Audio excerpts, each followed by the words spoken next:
Good morning to all of you. मैं राजू रंजन स्वागत करता हूं आपका आपके अपने YouTube channel English with Raju Ranjan में। पिछला जो हमारा लेक्चर था प्रोनाउन के प्रैक्टिस सेट पे बेस्ड था, उसमें आधा क्वेश्चन हम लोगों ने किया था और आधे क्वेश्चन रह गए थे। तो जो है ये दूसरा सेक्शन भी इसका आज कंप्लीट करते हैं और देखते हैं कि क्या क्या है आगे क्वेश्चन में। एक वीडियो स्टार्ट करने से पहले एक चीज बता दें कि ये जितने भी क्वेश्चन हैं ये सब एसएससी, सीजीएल, एमटीएस, सीएचएसएल और एसएससी के सीपीओ वगैरह के एग्जाम में सब कहीं ना कहीं से प्रीवियस ईयर क्वेश्चन ये आए हुए एग्जाम में है। मतलब ऐसे उठा के और मैंने ऐसे अपने से कुछ नया नहीं किया है, इसमें इनोवेट नहीं किया है। तो ये जो भी है, जो भी पॉइंट है, इस पॉइंट से क्वेश्चन आपको देखने को मिलते हैं एग्जाम में। तो जितना भी पॉइंट है सब अपने आप में इम्पोर्टेंट है। तो चलिए देखते हैं ज्यादा विलंब ना करते हुए। हमारा क्वेश्चन क्या है आज का पहला question. He introduced to the chairman as the new manager. जब आप पहला लेक्चर देखिएगा तो उसमें कुछ वर्ब जो है मैंने बताया था, जैसे रिजाइन बताया था, अवेल बताया था, अवेल हो गया, रिजाइन हो गया, उसके बाद इंजॉय हो गया। ये सब जो है वर्ब जो था, तो इसके साथ हम लोग क्या यूज करते थे, इसके साथ रिफ्लेक्सिव प्रोनाउन यूज करते थे। रिफ्लेक्सिव प्रोनाउन क्यों यूज करते थे? क्योंकि ये जो है ना, ये आपका ट्रांजिटिव वर्ब है। ट्रांजिटिव वर्ब क्या होता है? इंट्रांजिटिव, ट्रांजिटिव आपने पढ़ा होगा कि ट्रांजिटिव वर्ब जो होता है, सॉरी, ट्रांजिटिव वर्ब जो होता है ना, ये जब भी आएगा तो अपने साथ जो है ये डायरेक्ट अपने बाद जो है प्रीपोजिशन और चीजें नहीं ले सकता है। ये जब भी लेगा तो अपने साथ ऑब्जेक्ट इसको लेना ही लेना है। तो इसी ऑब्जेक्ट के फॉर्म में हम लोग क्या करते हैं, रिफ्लेक्सिव प्रोनाउन का यूज कर लेते हैं। समझ में आ रही है बात? तो मामला है इंट्रोड्यूस का। ही इंट्रोड्यूस्ड टू द चेयरमैन। अब यहाँ ये होता है ना कि ही इंट्रोड्यूस्ड यू, जो वो मतलब वह तुम्हें इंट्रोड्यूस किया चेयरमैन के सामने। तो यहाँ हम लोग यू यूज कर सकते थे, हिम यूज कर सकते थे, लेकिन मामला सेंटेंस का कॉन्टेक्स्ट समझो, इसका सेंस समझो कि ही इंट्रोड्यूस्ड टू द चेयरमैन। यहाँ ये नहीं बता रहे कि किसको। अल्टीमेटली समझने का मतलब, कहने का मतलब क्या है, क्या सेंस निकल रहा है कि उसने खुद को इंट्रोड्यूस किया, सिंपल बात है। तो जब खुद को इंट्रोड्यूस किया तो खुद इसमें है कौन? तो सब्जेक्ट है। तो सब्जेक्ट है तो सब्जेक्ट का रिफ्लेक्सिव प्रोनाउन ये बताओ कि क्या होता है? देमसेल्फ होगा कि हिमसेल्फ होगा? हिम तो तुम्हारा रिफ्लेक्सिव प्रोनाउन है नहीं, तो इसका ये तो एकदम बेतुका है, इसका तो कोई मतलब नहीं है। मामला है हिमसेल्फ और देमसेल्फ का। तो देमसेल्फ तब होता है ना जब यहाँ सब्जेक्ट हमारा दे होता। यहाँ सब्जेक्ट दे होता तब समझ में आता कि यहाँ देमसेल्फ का यूज हम कर सकते हैं, लेकिन यहाँ सब्जेक्ट ही है और हम इसी के लिए तो रिफ्लेक्सिव प्रोनाउन यूज कर रहे हैं। क्योंकि ये जो वर्ब आया है यही के लिए आया है, तो सिंपल, और इसी वर्ब के लिए सिंपल बात है कि हमको जो है ऑब्जेक्ट मतलब रिफ्लेक्सिव प्रोनाउन यूज करना है। तो कुल मिला के जो रिफ्लेक्सिव प्रोनाउन आएगा वही के लिए आएगा। उसने खुद को इंट्रोड्यूस किया, तो यहाँ जो है हम लोग क्या यूज करेंगे? Himself to the chairman. आगे टू द चेयरमैन मतलब वो खुद को इंट्रोड्यूस किया चेयरमैन के सामने, इस टाइप से। तो हमारा जो है ऑप्शन नंबर बी जो है, वन सेकेंड, करेक्ट होगा। उम्मीद करते हैं कि इसमें कोई डाउट नहीं रहा होगा। अगर डाउट है भी तो आप जो है अपनी बातें कमेंट बॉक्स में रख सकते हैं। देखते हैं नेक्स्ट क्वेश्चन को।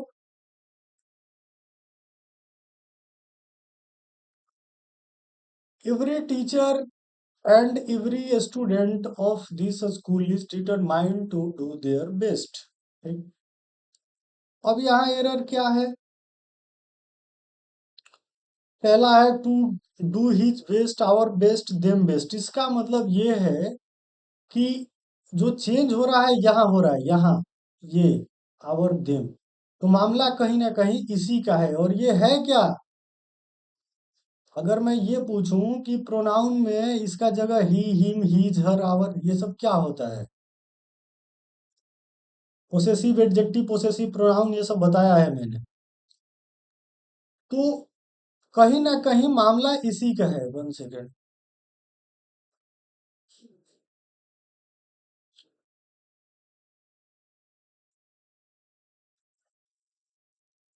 देयर बेस्ट, मामला यहाँ है देयर का। तो यहाँ देयर का यूज करना ठीक है। देयर जो है दे के कॉन्टेक्स्ट में होता है। दे थर्ड पर्सन प्लूरल को बताता है, तो every teacher and every student मतलब ये प्लूरल फॉर्म बता रहा है। अगर हमारा सब्जेक्ट प्लूरल होता तो यहाँ दे का कॉन्टेक्स्ट बनता, दे का सेंस बनता। लेकिन मामला है कि एवरी और every teacher and every student, चाहे एंड लग गया हो और बात हो, लेकिन लेकिन बात को समझो, लेकिन इवरी अगर लग गया, ये आपका अब यहाँ एंड से कोई मतलब नहीं है। ये डिसाइड नहीं करेगा कि आपका जो है, यहाँ हम लोग जो पोसेसिव केस जो यूज करेंगे, ये जो हम एंड के अकॉर्डिंग प्लूरल करके करेंगे, नहीं। अगर इवरी लग गया तो इसका कहने का मतलब है कि अगर हम अगर साथ में हैं तो फिर जो है बाकी आगे की जो पोजीशन है वो हमारे अकॉर्डिंग डिसाइड होगा। इवरी है क्या? तो इवरी सिंगलर है, तो सिंगलर है, चाहे ये 3 बार 4 बार आ जाए इवरी इवरी इवरी, लेकिन अगर एक बार भी आ गया तो इसका मतलब है कि उसको सिंगल बना दिया सब्जेक्ट को, उसको अलग अलग उसको इंडिविजुअलाइज कर दिया। तो आप इसके साथ जो है हमेशा सिंगलर जाएंगे। और सिंगलर के लिए जो है क्या होगा, यहाँ टीचर, टीचर जो है मेल है, मेल के लिए अगर मेल सिंगलर है, थर्ड पर्सन है, तो आप ही का यूज करते हैं। ही का जो है आपको पोसेसिव केस आपको हीज मिलेगा। तो इवरी के कॉन्टेक्स्ट में हीज सही है ना, हीज बेस्ट, क्योंकि सिंगलर है। अब सिंगलर है और बाकी दो ऑप्शन क्यों नहीं होगा, क्योंकि आवर, आवर जो है आपका प्लूरल बताता है, we first person we, we का जो है वी प्लूरल हो गया। तो यहाँ ये गलत हो गया, चूंकि प्लूरल होगा नहीं, चूंकि यहाँ इवरी बता रहा है कि नहीं हमको रखना है अपना पोजीशन जो है हमको सिंगलर रखना है। तो ये गलत हो जाएगा मामला। अब रही बात दे का, तो दे से बना है देम, दे भी वे लोग, ये भी प्लूरल है, जबकि इवरी कह रहा है कि नहीं हम अपने साथ प्लूरल रखेंगे नहीं। तो मामला यहाँ भी गलत हो जाएगा। कुल मिला के हमारा ऑप्शन नंबर ए जो है क्या होगा, करेक्ट हो जाएगा। ठीक, चलिए देखते हैं नेक्स्ट क्वेश्चन।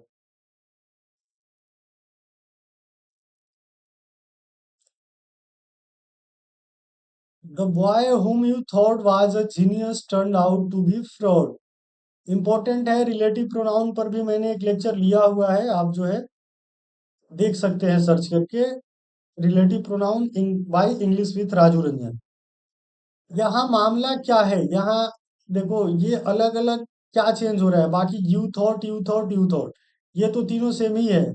चेंज यहाँ हो रहा है हु हुज विच, मतलब कि मामला रिलेटिव प्रोनाउन का है। अब रिलेटिव प्रोनाउन में मैंने बताया था कि हु कब यूज होता है, हुज क्यों कब यूज होता है और विच कब यूज होता है। तो अब हम यहाँ क्या यूज करेंगे, अभी सेंटेंस से इसको समझेंगे। The boy whom you thought, you thought, you एक सब्जेक्ट है, यू और सब्जेक्ट के साथ अपना एक वर्ब, मतलब ये एक अपना सब्जेक्ट और वर्ब का एक एग्रीमेंट हो गया। Was a genius, you thought was a genius turn out to be fraud. तो अब ये देखो कि वाज अ जीनियस जो है, ये ये हेल्पिंग वर्ब है, जेन्युइन बात है। तो जब हेल्पिंग वर्ब है तो अपने साथ हेल्पिंग वर्ब सेंटेंस को, क्लॉज को कंप्लीट करने के लिए सब्जेक्ट तो अपने पास रखेगा ना, सिंपल बात है। तो जब हेल्पिंग वर्ब अपने साथ सब्जेक्ट रखेगा, इसका मतलब, और इसके आसपास, इसमें इसके आसपास इसका कोई सब्जेक्ट दिख नहीं रहा है, तो सिंपल बात है कि यहाँ सब्जेक्ट इसका द बॉय है। तो यहाँ तक क्लियर हो गया कि यू थॉट यहाँ एक क्लॉज बना, the boy was a genius यहाँ एक क्लॉज बना। अब मामला हुम का है। तो अब हुम ये बताओ हमें कि हुम जो होता है ऑब्जेक्टिव केस होता है। हुम क्या होता है, ऑब्जेक्टिव केस होता है, ऑब्जेक्टिव केस। हु जो होता है हमारा सब्जेक्टिव केस होता है। तो ये हुम आया किसके लिए है, ये अपने एंटीसीडेंट के लिए आता है, जो अपने से पहले के लिए। रिलेटिव प्रोनाउन यही आता है ना, रिलेटिव प्रोनाउन जस्ट बिफोर के लिए आता है। तो जस्ट बिफोर में द बॉय है, और द बॉय जो है इस इसके साथ मिलके इस वाज के साथ एक क्लॉज बना रहा है, मतलब ये जो है सब्जेक्ट है। तो जब सब्जेक्ट के लिए यहाँ रिलेटिव प्रोनाउन आया है, तो सब्जेक्ट के लिए रिलेटिव प्रोनाउन सब्जेक्ट होगा कि ऑब्जेक्ट होगा, बात को समझो। सब्जेक्ट के लिए रिलेटिव प्रोनाउन सब्जेक्ट ही होना चाहिए, सिंपल बात है। और हुम हमारा सब्जेक्ट है कि ऑब्जेक्ट है, तो अभी हमने बताया कि हुम हमारा ऑब्जेक्टिव केस है। इसका मतलब कि ये सब्जेक्टिव केस के जगह पे ये यूज नहीं होगा, तो यहाँ हम लोग के लिए ज्यादा प्रिफरेबल और ज्यादा खूबसूरत होगा यहाँ हु का यूज करना। तो यहाँ हमारा ऑप्शन नंबर ए जो है करेक्ट होगा। आई होप कि यहाँ तक कोई भी डाउट नहीं होगा, बिल्कुल एकदम शीशे की तरह बिल्कुल साफ हो गया होगा ये कॉन्सेप्ट। ठीक, देखते हैं नेक्स्ट क्वेश्चन। अगर वीडियो ठीक लग रहा है तो कम से कम लाइक वाइक कर देना, ज्यादा फोर्स तो नहीं है लेकिन एफर्ट का सम्मान करना। आगे हमारा one should look after their parents, phrasal verb look after, look after का मतलब देखभाल करना होता है। Their parents in their old age, मतलब किसी को भी जो है अपने पेरेंट्स का जो है केयर करना चाहिए, देखभाल करना चाहिए। तो अब यहाँ मामला क्या है सेंटेंस में देखो, look after his parents, one parents, our parents. मतलब मामला यहाँ फंसा हुआ है कि यहाँ वंस का यूज करें, हिज का यूज करें, आवर का यूज करें। ठीक, तो यहाँ हम देखेंगे सब्जेक्ट क्या है, सब्जेक्ट वन है। और जब सब्जेक्ट वन होता है तो उसका अपना पॉजेसिव केस होता है, वंस। न कि वन की जगह पे आप हिज लगा दोगे, वन लगा दोगे, आवर लगा दोगे। हाँ, एक केस में होता है जैसे वन ऑफ द बॉय। अगर वन ऑफ द बॉय, अगर मान लो कोई सेंस अगर बन रहा है और वन ऑफ द बॉयज, तो यहाँ जो आप ना, आप जो पोजीशन यूज करेंगे ना, तो यहाँ अब वन की जगह पे चूंकि यहाँ हम इसके अकॉर्डिंग जो है पॉजिटिव केस डिसाइड करते हैं। लेकिन यहाँ तो ऐसा कोई सेंस है नहीं, सिलेक्शन का सेंस है नहीं। यहाँ सिंपल वन सब्जेक्ट है, वन सब्जेक्ट है तो इसके साथ इसका अपना पॉजिटिव केस होना चाहिए। हीज नहीं होगा, आवर होगा नहीं, तो वन का अपना पॉजिटिव वंस पेरेंट, मतलब लुक आफ्टर वन पेरेंट। तो हमारा ऑप्शन नंबर बी जो है क्या होगा, बेबी को बेस पसंद है, मतलब ऑप्शन नंबर बी हमारा correct.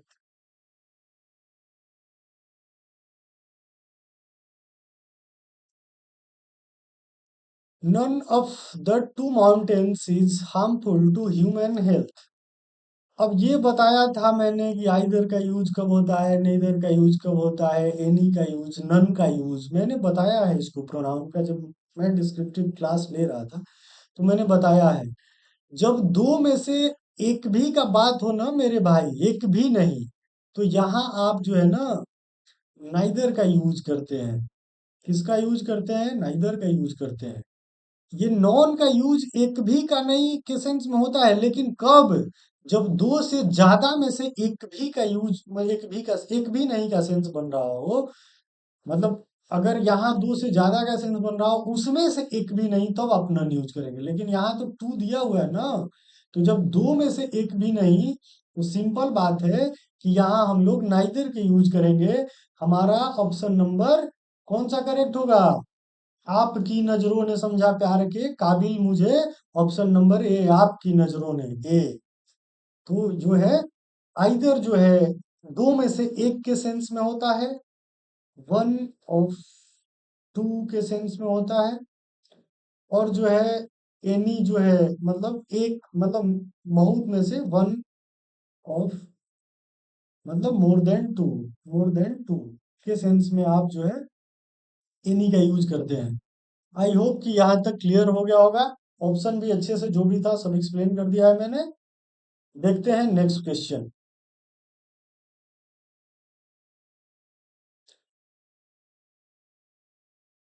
The master tested the skills of the new workers and found them satisfactory. ठीक, समझो बात को। अब यहाँ जो है हमें क्या यूज करना है, यहाँ हम लोग को सब्जेक्ट यूज होगा, पॉजेसिव केस यूज होगा, ऑब्जेक्टिव होगा, रिफ्लेक्सिव होगा, क्या होगा।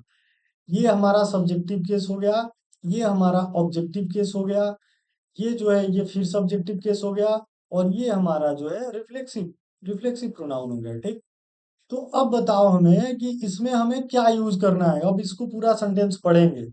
द मास्टर टेस्टेड, ठीक, तो मास्टर जो है टेस्ट किया, मतलब ये आपका वर्ब हो गया, मेन वर्ब, ये आपका सब्जेक्ट हो गया, मतलब ये क्लॉज यहाँ बन रहा है। इसका काम खत्म, एक सब्जेक्ट, ये एक वर्ब, ये हो गया। Tested the skill of the new workers, और आगे है एंड फाउंड। फाउंड देम, यहाँ देम आपका ऑब्जेक्ट है, यहाँ फाउंड आपका सब्जेक्ट है। तो सब्जेक्ट यानी सॉरी सब्जेक्ट सॉरी सब्जेक्ट नहीं मेन वर्ब। तो यहाँ मेन वर्ब है, तो कहीं ना कहीं जब मेन वर्ब सेंटेंस में आया है तो सब्जेक्ट तो लेगा, तभी तो क्लॉज बनेगा मेरे भाई। आप जो है सब्जेक्ट के साथ आप लोग जैसे ये मेन वर्ब है, तो मेन वर्ब अगर कोई भी क्लाउज मेन वर्ब बनेगा तो वहां ऑब्जेक्ट से तो आप बना नहीं लेंगे। ऑब्जेक्ट होगा जब अगर वर्ब के बाद आ रहा है अगर केस, तो वहां आप ऑब्जेक्टिव केस का यूज करेंगे। यहाँ देम की जगह पे अगर ये यूज करना होता तो मे भी हम लोग कर सकते थे अगर ये ऐसा सेंस बनता। लेकिन हमें तो यहाँ जो है ये वर्ब है, मेन वर्ब है, मेन वर्ब से पहले हम जब यूज करेंगे तो सब्जेक्ट यूज करेंगे। एक क्लॉज बनाने के लिए सब्जेक्ट प्लस वर्ब का कॉम्बिनेशन जरूरी है। तो हिम तो हमारा ऐसे ही गलत हो गया, हिमसेल्फ का काम ऐसे भी गलत खत्म हो गया। या तो दे होगा या ही होगा। तो अब देखते हैं कि अब दे और ही में क्या है, सिंगुलर का कॉन्टेक्स्ट बन रहा है कि प्लूरल का कॉन्टेक्स्ट बन रहा है। थर्ड पर्सन में ही सिंगुलर होता है, दे प्लूरल होता है। The master tested the skill of new worker and they they found them, they found them मतलब वे लोग पाए उन्हें। पाया किसने, सेटिस्फैक्टरी किसने पाया, मास्टर ने पाया ना। टेस्ट कौन लिया था, मास्टर लिया था। तो मास्टर यहाँ सिंगुलर है ना, मास्टर ने लिया था तो यहाँ सिंगुलर है तो दे कैसे हो जाएगा। इसका मतलब यहाँ ही होना चाहिए। ठीक। आई होप कि यहाँ तक क्लियर हो गया होगा मेरे भाई। बढ़ते हैं नेक्स्ट क्वेश्चन में। उम्मीद कर रहे हैं कि क्लास में मजा आ रहा होगा, बोर बोर नहीं फील कर रहे होगे, और कर भी रहे होगे तो कोई बात नहीं, पढ़ो मन लगा के, जरूरी है। लेट यू एंड लेट का कॉन्सेप्ट ऐसे क्लियर है, इसमें ज्यादा एक्सप्लेन करने का जरूरत है नहीं, क्योंकि लेट जो है, लेट ऐसा वर्ब है जो अपने बाद ऑब्जेक्टिव केस लेता है। ये रूल है, इसको याद रख लेना। तो लेट के बाद अभी तुम्हारे दिमाग में आएगा कि सर लेकिन लेट के बाद यहाँ तो सब्जेक्ट आया है, लेकिन नहीं, ये सब्जेक्टिव केस नहीं है। क्योंकि यू का सब्जेक्टिव केस भी यू होता है, ऑब्जेक्टिव केस भी यू होता है। तुम्हें ये कैसे मालूम चल गया कि ये सब्जेक्टिव केस है? बिल्कुल भी नहीं है। बिल्कुल इसको सब्जेक्ट नहीं मानना है। सब्जेक्ट क्यों नहीं मानना है? क्योंकि लेट हमको बताता है कि मेरे भाई हम अपने साथ सब्जेक्ट नहीं लेंगे, हम जब भी लेंगे तो अपने साथ ऑब्जेक्टिव केस लेंगे। इसका मतलब यहाँ यू जो है ये वाला यू है, ऑब्जेक्टिव केस वाला। तो यू एंड और कंजंक्शन आप जानते हैं कि कंजंक्शन बिल्कुल जो है लॉयल, लॉयल है, बिल्कुल ईमानदार व्यक्तित्व है इसका। तो अगर एक साइड अपने एक साइड अगर ऑब्जेक्टिव केस लेगा, ऑब्जेक्टिव केस लेगा तो दूसरे साइड भी ऑब्जेक्टिव केस ही लेगा, बेईमानी करेगा नहीं। और लेट भी हमें बता रहा है चिल्ला चिल्ला के कि हम अपने बाद ऑब्जेक्टिव केस लेंगे, तो दोनों कॉन्टेक्स्ट में जो है हमारा यहाँ ऑब्जेक्टिव केस आना चाहिए। आई क्या है, आई ऑब्जेक्टिव केस है? जल्दी बताओ। अगर आई तुम्हें लग रहा है ऑब्जेक्टिव केस है तब तो तुम अपराध कर रहे हो। आई हमारा सब्जेक्टिव केस हो गया। माई क्या है, पोसेसिव एडजेक्टिव। क्या है पोसेसिव एडजेक्टिव? माइन क्या है, पोसेसिव प्रोनाउन। तो यहाँ ऑब्जेक्टिव केस हमारा एकमात्र है मी, इसलिए ऑप्शन नंबर बी हमारा करेक्ट। आई होप कि जो है ये भी क्वेश्चन समझ में आया होगा। काफी इतना लंबा लंबा एक्सप्लेन कर रहे हैं, अब इतना के बाद भी तुम्हें अगर समझ में नहीं आ रहा है तो समझो कि क्या करना चाहिए, मार दिया जाए कि छोड़ दिया जाए, बोल तेरे साथ क्या सुलूक किया जाए। अब देखो, क्वेश्चन स्टार्ट करने से पहले एक चीज बताते हैं, कलेक्टिव नाउन। कलेक्टिव नाउन का कॉन्सेप्ट क्या है कि कलेक्टिव नाउन जो है अगर यूनिटी का सेंस बना रहा है तो इसके साथ आने वाला जो है प्रोनाउन जो होगा और वर्ब जो होगा ये सिंगुलर के अकॉर्डिंग होगा। लेकिन अगर डिवीजन का सेंस बना रहा है, अलग अलग सेंस बना रहा है, तो उसके उसके जगह पे हम लोग प्लूरल जो है, प्लूरल प्रोनाउन, प्लूरल वर्ब ये सब यूज करते हैं। तो अब सेंटेंस से समझना है कि यहाँ कलेक्शन का सेंस है, यूनिटी का सेंस है या डिवीजन का सेंस है। The jury war divided in, divide का मामला है, मतलब ज्यूरी जो है जजों का समूह, जजों का कलेक्शन जो है, डिवाइड मतलब सबका अपना अलग अलग ओपिनियन हो गया है। तो डिवाइड का सेंस है, इसका मतलब मामला प्लूरल तक जाएगा। मामला कहाँ तक जाएगा, प्लूरल तक जाएगा। तो प्लूरल तक जाएगा और यूनिटी का सेंस बन नहीं रहा है तो ये तो गलत। इट हमारा क्या है, सिंगुलर। सिंगुलर है तो मामला यहाँ खत्म हो गया। ये ईट इट्स का कोई, एक सेकेंड, ईट इट्स का कोई सेंस बन नहीं रहा है। अब देयर और देयर, तो ये देयर आपका है, ये दे का पोसेसिव केस ये देयर होता है कि ये देयर होता है, इसमें काफी कंफ्यूजन होता है। ये देयर आपका जो है, जैसे देयर वाज अ किंग, तो उस सेंस में जो है ना, जैसे सब्जेक्ट का, सब्जेक्ट की जगह पे जब आता है ना, तो उस कॉन्टेक्स्ट में यहाँ ये वाला देयर का यूज करते हैं। ये दे वाला देयर ये नहीं है, ये जो है दे का देयर ये है। दे का पॉजिटिव केस में देयर THEIR होता है। तो एक चीज हमें समझे, हमने समझा कि डिवाइड है तो प्लूरल लेगा, प्लूरल प्रोनाउन लेगा। तो ईट जो है सिंगुलर प्रोनाउन है, तो ऑप्शन ए और डी दोनों खत्म हो गया। ऑप्शन बचा बी और सी। तो देयर आपको पता है कि ये देयर जो है, ये झूठा सब्जेक्ट के जगह पे यूज होता है। तो यहाँ ये तो होने वाला नहीं है, ये देयर हमारा ठीक है। मतलब ऑप्शन नंबर बी, बेबी को बेस पसंद है। हमारा answer option B, there. I have lost my pen, could you please lend me. अब बताओ, यहाँ योर होगा, योर्स होगा, यू होगा, योर्स होगा, क्या होगा? एक होता है, अब समझ लो मेरी बात, एक होता है पोसेसिव एडजेक्टिव, पोसेसिव केस में एक होता है पोसेसिव एडजेक्टिव, एक होता है पोसेसिव प्रोनाउन। जैसे आई का ही अगर मैं समझूं, तो एक माई होता है, एक माइन होता है। एक माई, एक माइन। तो पोसेसिव एडजेक्टिव, सिंपल बात है, एडजेक्टिव अपने साथ नाउन लेता है, तो पोसेसिव एडजेक्टिव जब भी आएगा तो अपने साथ नाउन को लेकर के आएगा। पोसेसिव प्रोनाउन को नाउन का कोई जरूरत नहीं है, ये आएगा तो सिंगल आएगा। तो जो है, यहाँ यू का तो कोई कंटेक्स्ट बन नहीं रहा है, क्योंकि सब्जेक्ट ऑब्जेक्ट यहाँ यूज होगा नहीं, ऑलरेडी यहाँ ऑब्जेक्ट यूज हुआ हुआ है, मी का यूज हुआ है, लैंड मी। तो यहाँ जो है, और ये इसका कोई कॉन्टेक्स्ट है नहीं, ये बितु का है, ऐसा तो आपने कुछ कभी देखा नहीं होगा। अपॉस्ट्रोफी ये सुपर फ्लॉस हो जाएगा। तो ये है हमारा योर, ये है हमारा योर्स। एक हो गया पोसेसिव एडजेक्टिव, एक हो गया पोसेसिव प्रोनाउन। तो हमने क्या बताया कि पोसेसिव प्रोनाउन जब भी आएगा तो सिंगुलर आएगा, लेकिन पोसेसिव एडजेक्टिव अपने साथ नाउन लेकर के आएगा।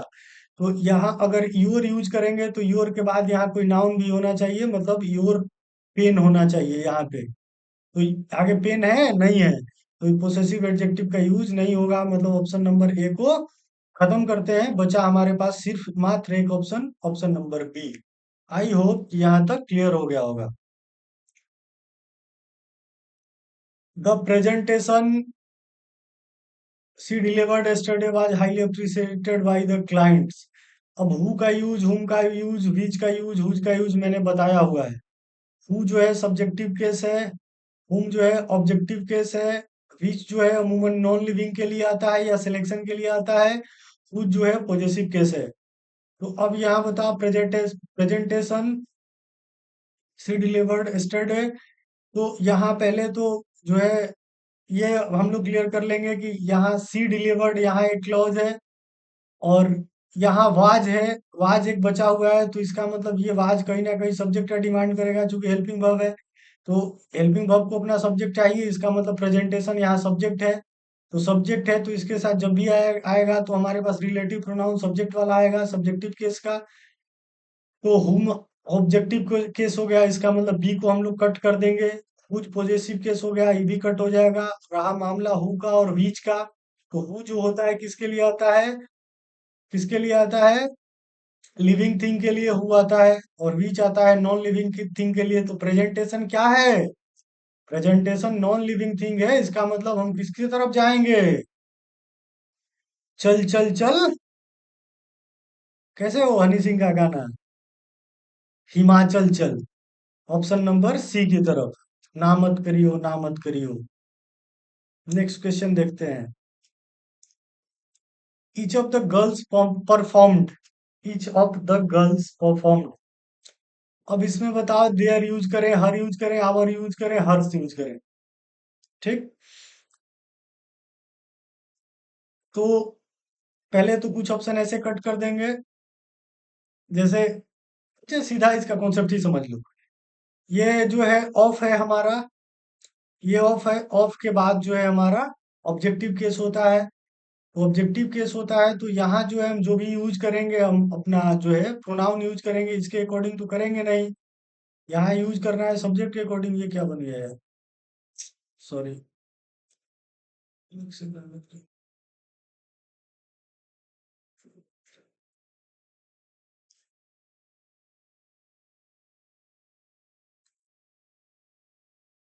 तो यहाँ each of the girls performed her best his best, तो यहाँ जो है यहाँ ऑब्जेक्टिव केस आ गया। ऑब्जेक्ट यहाँ प्रीपोजिशन आ गया, प्रीपोजिशन के बाद जो आता है उसको ऑब्जेक्ट माना जाता है। तो आगे का प्रोनाउन हम ऑब्जेक्ट के अकॉर्डिंग डिसाइड करेंगे नहीं, डिसाइड करेंगे सब्जेक्ट के अकॉर्डिंग। सब्जेक्ट हमारा ईच है। ईच जो है नंबर के अकॉर्डिंग सिंगुलर होता है। तो सिंगुलर जो होता है तो सिंगुलर के लिए दे प्लुरल है। मामला यही वी आवर, ये भी गलत। और अब हमको चूज करना है हर और हर्ष में। तो एक होता है पोसेसिव एडजेक्टिव, एक होता है पोसेसिव प्रोनाउन। तो यहाँ हर्ष यूज करें कि हर यूज करें, अब बताओ हमें इसमें कौन पोसेसिव एडजेक्टिव है, कौन पोसेसिव प्रोनाउन है। Each of the girls perform his best, जैसे देयर बेस्ट, देयर्स बेस्ट क्या होता है। तो यहाँ जो है मतलब बेस्ट जो है एक तरह से ये नाउन की तरह यूज वर्क कर रहा है। और मैंने अभी पोसेसिव एडजेक्टिव और पोसेसिव प्रोनाउन में बताया था कि आप जो है पोसेसिव प्रोनाउन का यूज करेंगे तो ये सिंगल यूज होगा, इसके बाद कुछ होता नहीं है कोई नाउन वगैरह। और पोसेसिव अगर एडजेक्टिव का यूज कर रहे हैं तो इसके बाद आपको नाउन दिखेगा। तो यहाँ पे हर बेस्ट, हर्ष बेस्ट नहीं, हर बेस्ट यहाँ जो है एक नाउन की तरह ही बेस्ट मतलब वर्क कर रहा है। तो यहाँ हमारा हर बेहतर होगा, हर्ष नहीं होगा। क्यों नहीं होगा? क्योंकि ये है पोसेसिव प्रोनाउन मेरे भाई, और ये है पोसेसिव एडजेक्टिव। तो पोसेसिव एडजेक्टिव जो है अपने साथ नाउन लेकर के आता है, पोसेसिव प्रोनाउन अकेले आता है। और यहाँ अकेले आना नहीं है, बेस्ट को अपने साथ रखना है। तो कौन बोलेगा? पोसेसिव एडजेक्टिव बोलेगा कि चलो रहने दो, तुम्हारे बस का नहीं है, क्योंकि तुम किसी के साथ मैनेज नहीं कर पाओगे, इसलिए हम खुद मैनेज कर लेंगे। इसका मतलब यहाँ जो है ये जाए हर। ठीक। आई होप कि यहाँ तक क्लियर हो गया होगा। आगे देखते हैं। इंजॉय, अभी बताया मैंने, इंजॉय, अवेल, ये सब इंट्रोड्यूस, ये सब जो होता है ट्रांजिटिव वर्ब होता है। ट्रांजिटिव वर्ब अपने साथ क्या लेता है? ट्रांजिटिव वर्ब ऑब्जेक्ट लेता है। और कुछ वर्ब ऐसे हैं जो ऑब्जेक्ट के जगह पे अपना रिफ्लेक्सिव प्रोनाउन रखते हैं। रिफ्लेक्सिव प्रोनाउन रखते हैं तो उसी में एक है इंजॉय। इंजॉय क्या लेगा अपने साथ? Reflexive pronoun. रिफ्लेक्सिव प्रोनाउन यहाँ दो दिख रहा है, ए और सी। इसका मतलब बी गलत हो जाएगा, ईच अदर गलत हो जाएगा। तो आवर सेल्फ की आवर सेल्फ, ये काफी इंपॉर्टेंट है। इसमें कोई भी थोड़ा सा कंफ्यूज हो जाएगा। तो आवर जो है प्लूरल है, और प्लूरल को एस या ईएस लगा के बनाते हैं। इसलिए आवर सेल्फ जैसा कोई कॉन्टेक्स्ट, कोई वर्ड नहीं है, हम लोग यूज करेंगे आवर सेल्फ का। ठीक है। This is the only opinion, मैंने बताया था। Only, same, superlative degree, non, ये सब जो होता है ना, ओनली हो गया, सेम हो गया, सुपरलेटिव डिग्री अगर आ गया, और जो है नन आ गया, तो ये सब जो आता है ना, ये सब जो है अगर किसी मतलब अगर सेंटेंस में ऐसा अगर सेंस बन रहा है, ये सब वर्ड ये जो है कीवर्ड है। अगर ऐसा आ रहा है तो हम लोग आंख बंद करके सीधा दैट के तरफ दौड़ के चले जाएंगे। चल चल चल हिमाचल चल, ना मत करियो, ना मत करियो, अब ना बोलियो चलूंगी कल। इसका मतलब ऑप्शन नंबर सी हमारा करेक्ट दैट हो जाएगा। क्यों हो जाएगा? क्योंकि यहाँ ओनली जो है दिखेगा, दिख रहा है। नेक्स्ट क्वेश्चन है, आई थिंक लास्ट क्वेश्चन है ये। Being a rainy day we decided to cancel our outdoor picnic. अब देखो, यहाँ बीइंग हमारा जो है मेन वर्ब बोल सकते हो, हेल्पिंग वर्ब बोल सकते हो, जो भी बोलना है बोल सकते हो। तो हेल्पिंग वर्ब मेन वर्ब के बाद क्या आएगा? सब्जेक्टिव केस आएगा। इट का सब्जेक्टिव केस क्या होता है? इट्स, बीइंग, दिस क्या होता है? दिस का और बीइंग का तो कोई कॉन्टेक्स्ट बन नहीं रहा है। क्योंकि रेनी डे है तो इट का ही यूज होगा। तो इट का यूज होगा तो अभी इट और इट्स में किसका यूज करेंगे? तो हमें करना है सब्जेक्ट का यूज। और इट का सब्जेक्ट इट ही होता है। इसका मतलब ऑप्शन नंबर ए हमारा करेक्ट। आई होप कि ये वीडियो लेक्चर आपको ठीक लगा होगा। कहीं कोई डाउट नहीं रहा होगा। फिर भी अगर कोई डाउट होगा तो आप जो है कमेंट बॉक्स में अपनी बातें रख सकते हैं। बाकी मिलते हैं नेक्स्ट क्लास में। तब तक के लिए टाटा बाय। ख्याल रखिएगा अपना। Thank you.